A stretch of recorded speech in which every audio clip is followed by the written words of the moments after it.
Baggett going back to work on the 49 of Bogle. Bogle really has found some confidence, and being off the bike a little bit earlier this season, battling some injuries, but right now, I mean, you can see his speed is there, and so he can ride the motorcycle that fast, but does he have the confidence and the belief in himself to do it consistently, to do it all the way to the checkered flag, not just the first, 10 minutes of the moto here, but a lot of potential here with Justin Bogle out of Oklahoma. Well, Jeff, we've seen the development of these guys. It's the third year in the class for Baggett, so Bogle really in his first full season, he's pretty much, kind of following that same path that riders like Tomac and Barcia and Baggett have taken. You give him another year or two, and he might be the one fighting for this title. And had the knee injury, got hurt at this spectacular crash that you guys saw there at the Toronto Supercross, and then rode through that for a couple of months. Then finally said the pain was just too much, had some arthroscopic surgery, missed a couple rounds, and now that he's back, it seems to be better than ever.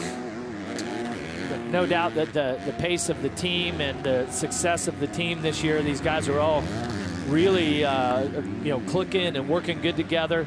Factor Connection guys have got the engines definitely running well this season. Seemed like last year Pro Circuit might have had a little edge on them, but well, maybe not a little, but a big edge. But this year they've definitely stepped back up, and they've got two main players in the game, and then a guy like Justin Bogle who's starting to find his way also. Bogle is doing the job here. He knows what he needs to do. Keep that Kawasaki behind him as long as possible. Let his teammates get as far away from him as possible, and he is doing it.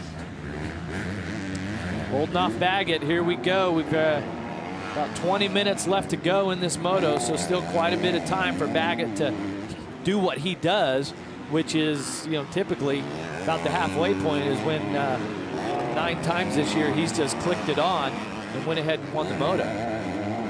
But the last couple of races, we haven't quite seen that kind of a struggle in Moto 2 at Unadilla. Here he is trying to make the move on Bogle. No, Bogle slams the door again. Baggett back to the inside. I think this time he might have him, and he does. Both guys were as far on the edge of the tire as they could be.